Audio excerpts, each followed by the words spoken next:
Hi there again, my name is Dr. Darryl Potts, and we're going to continue looking at the introduction and foundations of pastoral ministry. And this particular week, week 5, we're going to look at departmental ministry in an intergenerational church.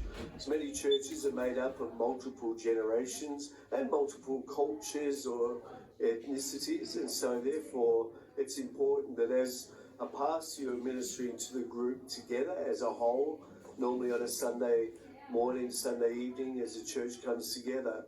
But at the same time you want to minister to each particular demographic, each particular group in a more relevant way. And so we're going to have a look at that. But oftentimes when you're looking at departmental ministry in an intergenerational church, there can be two equal but opposite dangers when it comes to structuring church ministry. Firstly, is not catering for the needs of specific key demographics in the church community. Or secondly, the opposite one is creating schisms in the community between demographic groups. For example, those that attend youth service perhaps not interacting with young families or middle-aged adults, or those attending senior groups becoming annoyed or criticising the youth members because of their energy and, in a sense, that sense that they can be young people bombastic and so on. And so that can create schisms. And so as a pastor, you need to try and avoid those things, ministering to everybody, but bringing a sense of unity right across the church. And so, for example, you may have in a ladies group, you may have senior ladies and you may have young mums. And so the last church that we were pastoring, all the ladies met together on one particular day on a Wednesday morning. However, within that group there were young mums that would bring their children, and there were senior ladies that had already been through that process.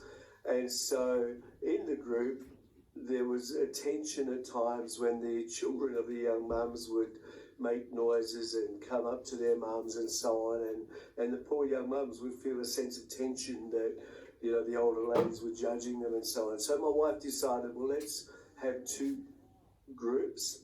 And so so the senior ladies could do their Bible studies and their discussions without the interruptions of the young children, and so the young mums could also do their studies and have their fellowship and hear the word of God, but not feel so tense because they were all young mums and they understood when children would come and make a bit of noise or disturb their parents.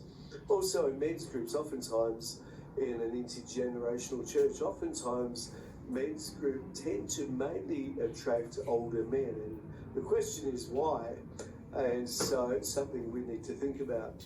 Kids ministries also need different age levels, and so from the toddlers through the primary school and different levels of primary school to high schoolers or teen church. And again, when you're navigating those things and you take on a church, you don't want to leave anyone out. And so we found at the church that we were pastoring, once they finished in children's church or Sunday school, a lot of the teenagers stopped coming to church. So we developed another program for teen church up to 15, 16-year-olds, where they could come and then go out and again be ministered to at their level at that particular time, which began to grow and explode in regard to our church. And as youth life groups can be interest focused or they can be age focused again, as there's different age groups within that.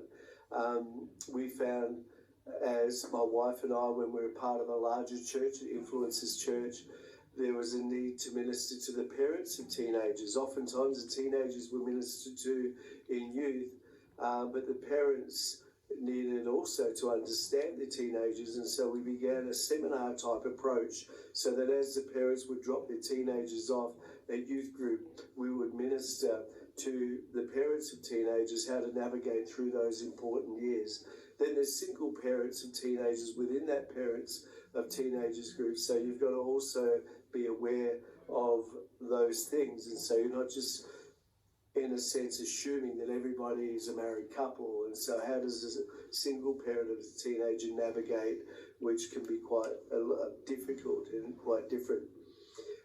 Also, departmental ministry should also respond to the demographic needs within the church community, even beyond the church itself. And so these can be linked to the needs of the local community, such as single mothers, care ministries, divorce care, youth needs, homelessness, and so on. So these need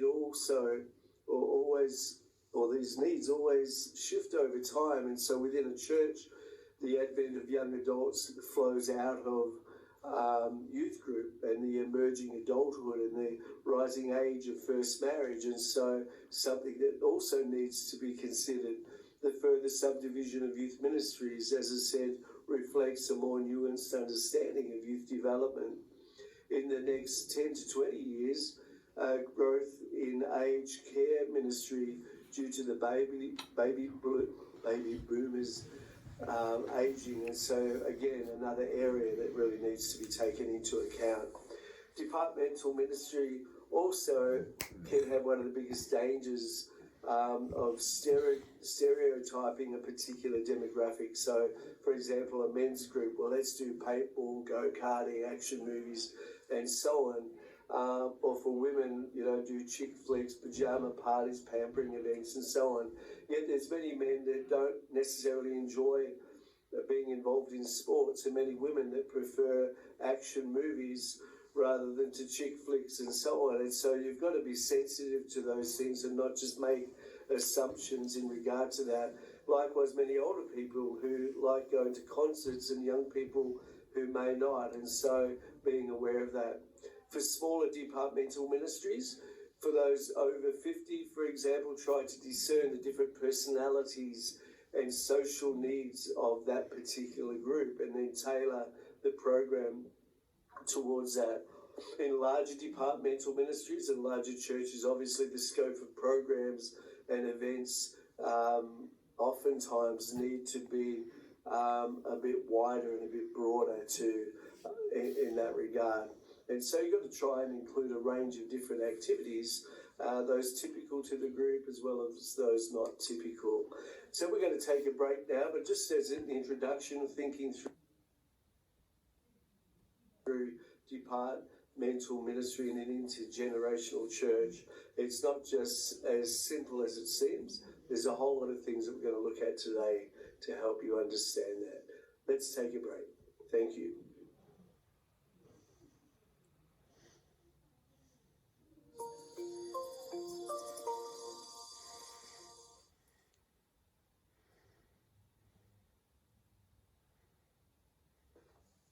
Hi again, we're continuing on with departmental ministry in an intergenerational church. One of the big dangers is missing the demographic gaps and marginalising some people. The majority of your community may fit into the departmental ministries that are already part of your church, but there can be many that we can overlook. For example, single people over the age of 35, and so they may become single due to divorce or perhaps the death of a loved one or so on, or may just still be single, and oftentimes this particular group is overlooked. Again, at the Influences Church that I was pastoring, at one stage we had a group called 30-something, and as the years went on, it became almost 50-something as people were in their 30s and 40s and 50s that were single or single again. Also, another group is people with developmental or mental or physical disabilities. And so a lot of these people don't necessarily want a specialised ministry just for them, but simply want to feel as though they meaningfully belong and can contribute to a community. And so these particular groups are overlooked demographics. So single people over the age of 35, as I mentioned, includes never married, divorced, single parent, widowed, etc. The median age of first marriage in 2013 was 31 and a half years for men and 29 and a half years for women. And this is ever increasing as people are marrying at a later age. And so it's important that we keep those things in mind. Lily, one of our lecturers here, said in her book on PS I'm Single, says despite both being at present, the person who got married at 25 has no experiential understanding of what it is like to remain single for 10 years longer and to navigate the social stigma associated with singleness for a decade longer than perhaps her friend. And so it's important that we understand those things and reach out to those particular groups. Also, people with developmental or mental or physical disabilities. According to the Australian Network of Disability, 1 in 5 people have a disability. Back when this was recorded, it was 4 million Australians. That would be closer to 5 million Australians now as the population has grown. 15% of Australians have a physical disability and 45% will experience a mental health disorder in their life at some time. Over or almost 90% of disabilities are not necessarily visible. And so Australia ranks 27th out of 27 OECD countries for people with disability living in or near poverty. And so we don't really do that so well, with 45% compared to 22% average. And so we need to consider this particular group. Are our churches welcoming those with disabilities? Are they accessible? Not just so can people get in and out of church, but do people in the congregation know how to appropriately interact with people who have a disability? Do we consider how various audio-visual elements might limit the participation of some people? For example, one church I was pastoring in went to visit a new person that arrived in a wheelchair and they were brought by their carer and so on. And I went to visit that person to make them feel welcome. And they shared with me that they felt very unwelcome where we had a wheelchair seating and so on was in an area where when people stood up, they could no longer see the screens and so on. And so all of a sudden we were thinking we were effectively ministering to these people, but we weren't fully aware. And also the person said, well, it's all right that you're aware even physically, but we also want to be acknowledged with value, and we want to be acknowledged and being part of the bigger picture, not just put away in a certain area. Do we provide spaces for people to not only feel welcome, but also to contribute? How can they contribute in the area of their disabilities? And most churches' hearts and pastors' hearts are to minister to people, but sometimes we're not aware of what they are crying out for, and so sometimes we miss the opportunity. And so they want to belong and to be missed. John Swinton says, to be included, you must simply be there, but to belong, you must be missed, and in a sense, valued. So let's think about that. Choose one of the demographics discussed. It may be youth, it may be people with disabilities, it may be single and single again people, it may be senior people. Consider practical ways to ensure that those demographics feel like they're welcome and contributing to the church community. Something to contemplate as you take another break right now and think about your church and about your environment, about your community. How are you ministering to people in their various generational demographics and in the various demographics within the community? Happy thinking. Again, continuing with our subject on departmental ministry in an intergenerational church and pastoral implications as far as that's concerned. One of the things we need to consider is in regard to integrating the church. Some questions that we need to ask. Do younger people under the age of 25 years of age have sufficient interaction with older people, perhaps over 50 years of age? Does Sunday night youth services interact and be a blessing to older people? Because sometimes they can be both a blessing and a curse, and we need to think about how we can interact rather than just keep these demographics separated.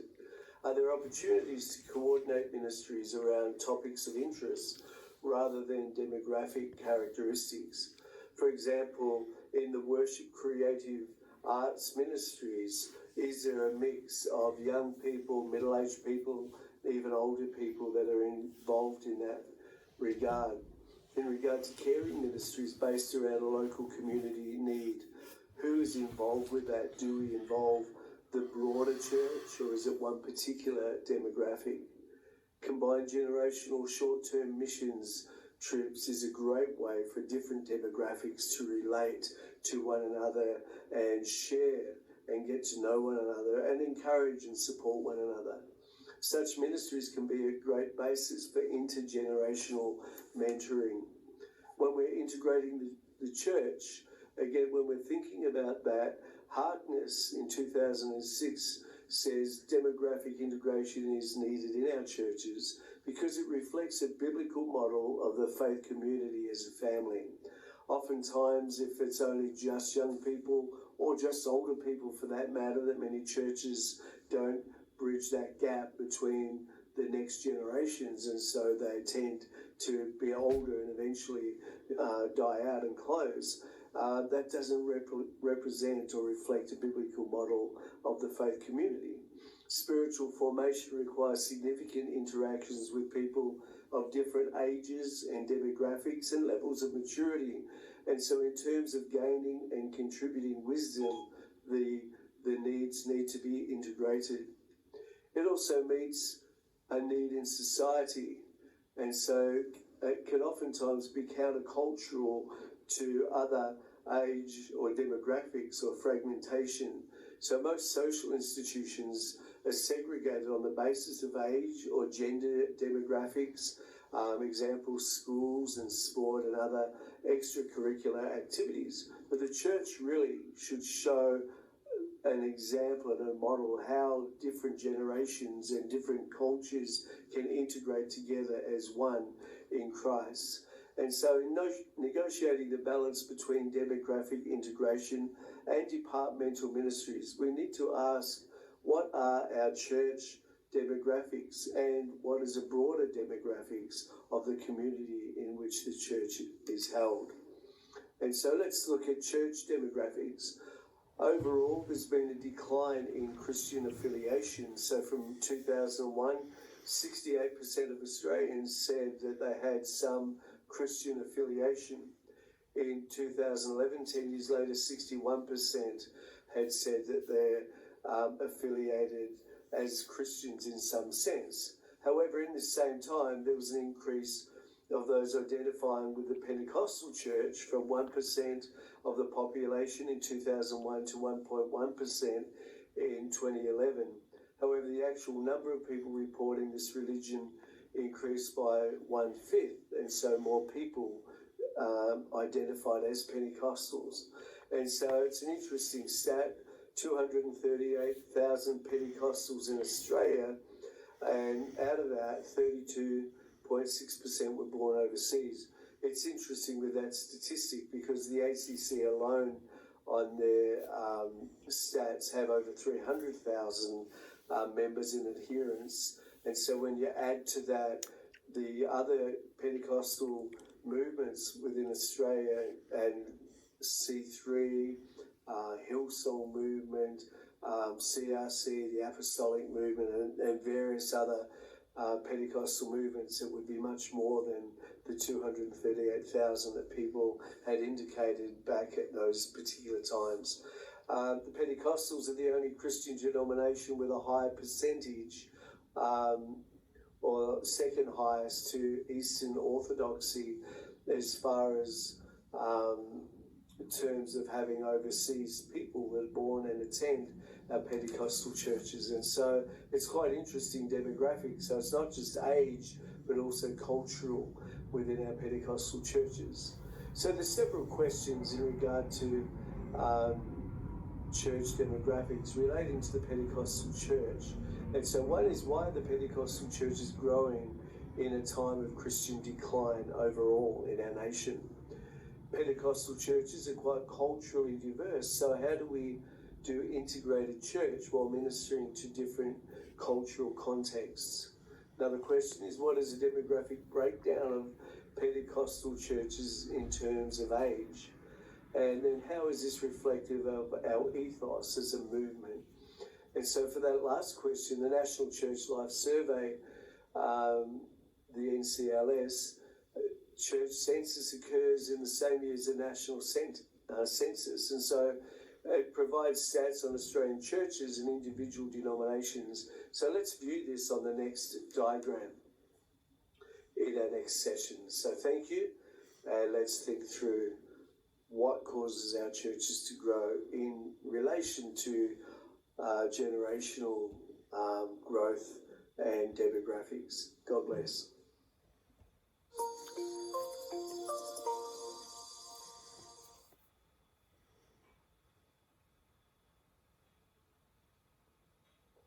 Hi again, we'll continue on with church demographics and in the area of departmental ministry in an intergenerational church. And so at the end of the last video, I posed several questions. Why are Pentecostal churches growing in a time of Christian decline? Secondly, Pentecostal churches are quite culturally diverse. So how do we do integrated church while ministering to different cultural contexts? Thirdly, what is the demographic breakdown of Pentecostal churches in terms of age? And how is this reflective of our ethos as a movement? So we're going to have a look at a graph that came from NCLS, the National Church Life Survey, that surveyed all of our churches in regard to the age demographics. So let's take a look at that. As we look at this particular graph, we see the population 2006, churches 2006, churches 2001, and churches 1996. And so we look at the different populations and we see that the blue represents the average ages in those demographics. And so, for example, the 15 to 19 year age group, the average population overall had 9% of our population in that demographic, though our churches only had 6% in our churches in that demographic. The 20 to 29 year olds, 16% of the population fitted within that demographic, although again, 9% of our churches. Again, when we come to the 30 to 39 year olds, 18% of the community of the population was within that demographic, and yet our churches had much less than that. And then we look at 40 to 49, that's almost equal. And then all of a sudden, when we come into 50 to 59, 60 to 69, and 70 plus, the national population is much less than the ages of those within our churches. And so it's quite interesting that we see this difference as far as that's concerned. And yet when we have a look at the next diagram, we see that the Australian Christian churches tends to be much younger than the overall population, and in regard to the older groups, have a lot less people in that demographic. And so it's quite interesting when we look at Australian Christian churches, for example, that the 12% of the population, when we look before, between 15 and 19, only 9% of the population fitted that demographic, and yet within our churches, 12%. Moving on to the 20 to 29, again, there was 16%, and yet within the churches, 24%, and going a bit further down, Pentecostals overall, again, seem to have a much younger demographic and be above the national demographic and the national percentage in there. And so if we go all the way to 40 to 49, and so under 50, if we add all those up, we have 74% of Australian Christian churches are under the age of 50, and Pentecostal overall, I think it works out at 73% overall, compared to again the overall population and compared to the other denominations. So there's a much younger demographic in the Pentecostal churches and much older demographics in some of the more mainline churches. And so it's quite interesting that the Pentecostals seem to be much younger. That's an exciting thing. That represents growth, but it also can represent a need for our churches to also become more aware of the older populations. And so when we look at that Again, 59% of overall church attendees are 50 plus as far as their age is concerned. Only 39% of the Australian population are 50 plus. 27% of the overall Pentecostal church and 25%. And so over half of our churches within the ACC is halved by the overall church attendees, and so again shows a younger demographic within the Pentecostal churches. The same with those that are less than 30 years old. 25% of the Australian population is under 30, yet 33% of the Australian Pentecostal church, and then 15% of Australian church attendees overall are under 30. And so overall, if you took the Pentecostal dimension out of that, that percentage of 15% would possibly be even 10% or less that are under 30. Again, seeing the need for the church overall to reach out to younger generations. And so when we consider church demographics, Pentecostals tend to attract Pentecostal migrants, people that come from overseas. They tend to also attract people that are younger. In many denominations, the church is literally dying out with little or no youth to replace them.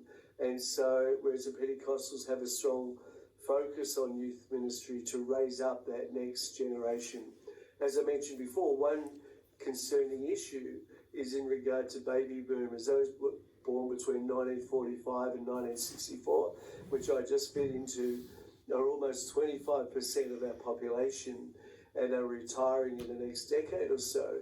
Yet these are very underrepresented in the Pentecostal church community.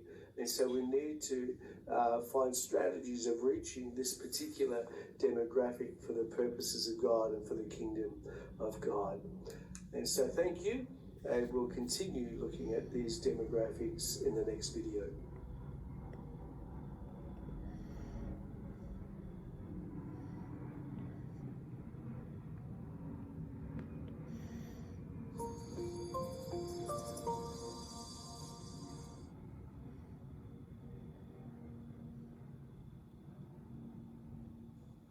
Hi there again. We're going to conclude in this video looking at Pentecostalism and aging.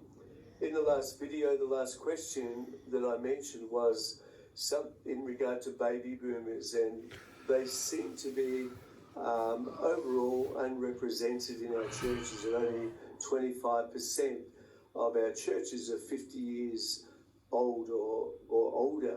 And so there seems to be a bit of a lack of our ability to reach and minister to that particular demographic within the community, within the church as a whole.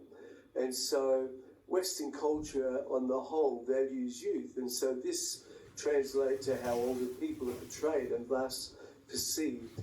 And so a range of studies argue that there is an invisibility or underrepresentation of the elderly in mass media and in popular film.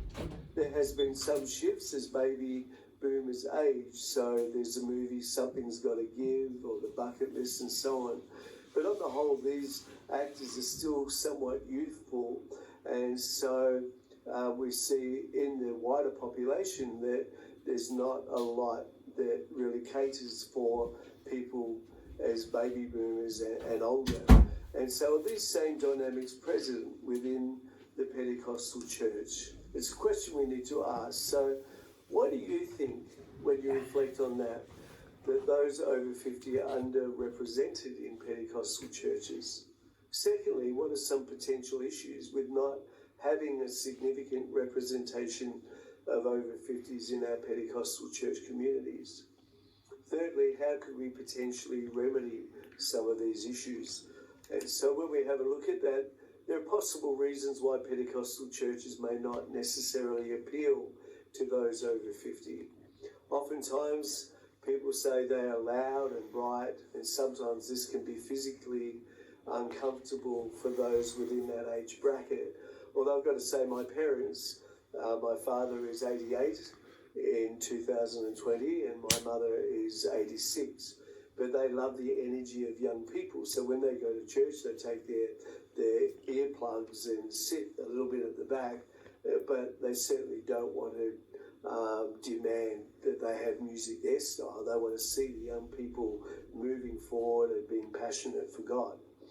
There's the lack of aged leadership, and so oftentimes older people are looking for older ministers, and so oftentimes in our Pentecostal churches we have many young, vibrant pastors, and so sometimes for older people they find that that can be a distraction or no one to gain life and wisdom from at their particular place in life.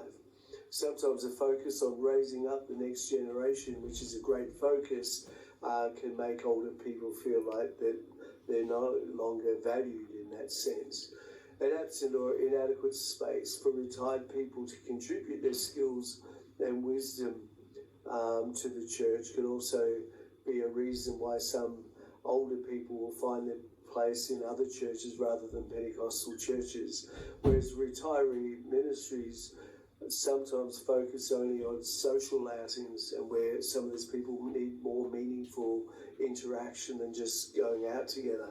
However, these are often people with spare time to offer, and so it's important that we consider how do we integrate older people within the life of the church in a meaningful way. Pentecostalism often orientates itself to beliefs and practices of supernatural healing via the Holy Spirit, and sometimes the process of growing old confronts this somewhat. It signals the inevitable decline that all people will face as they approach death at some point in time, and so as they're aging they have aches and pains and so on. Sometimes the high emphasis on healing can be challenging to them. As such, are the focus of our current ministry practices irrelevant or unhelpful for those who are getting old?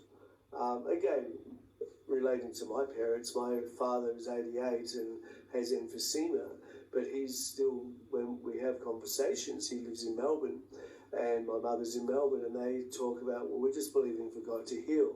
And so for them, they get inspired by the emphasis on healing ministry.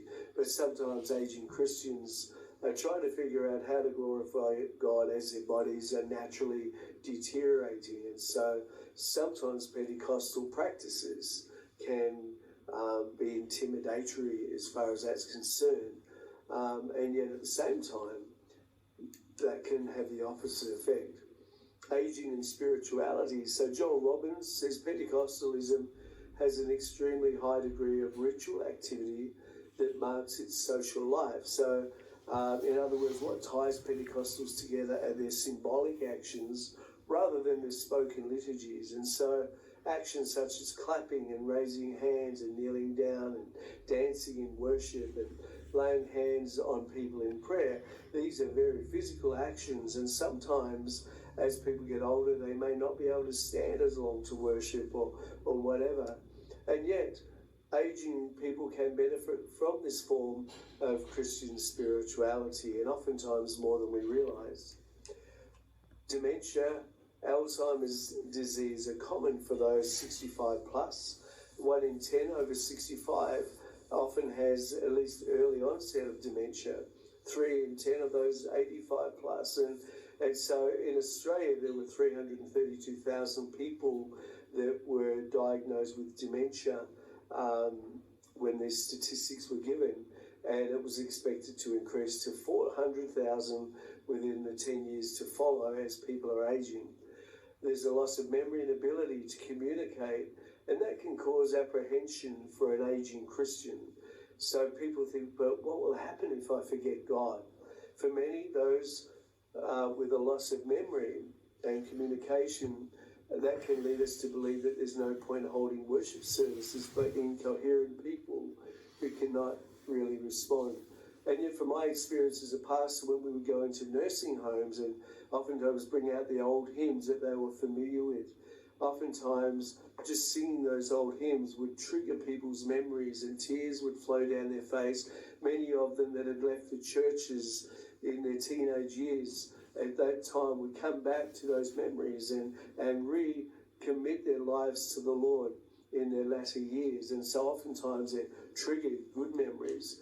I used to visit a lady in her 90s and her memory was going, but when I'd read the scriptures or sing a song with her, all of a sudden her memory would click in and her body would click in and she'd lift her hands and she'd begin to worship God. And so music, art, prayer, and so forth can act as keys which can allow aspects of memory to be unlocked and addressed, or accessed, even if that access is only temporary and sporadic. And so the creative and expressive tools of spirituality can help the aged with memory loss. That was my phone. A Pentecostal with dementia may hear a familiar worship song and as a result their bodily memory can raise their hands. Pentecostalism, which is so expressive in worship, could be a way of aging people to express connection to God when they can no longer cognitively articulate it. And so we need to think of elements in our church service that make it difficult for people, and also look for opportunities in ways with people that are aging, how we can integrate them, make them feel at home, or not necessarily bring them to church, but take the church to them in their homes, through the social media, or visiting nursing homes. And so there's opportunities for aging Pentecostals to continue to express their faith. I hope this has helped you as we've looked at the demographic situations in intergenerational church ministry.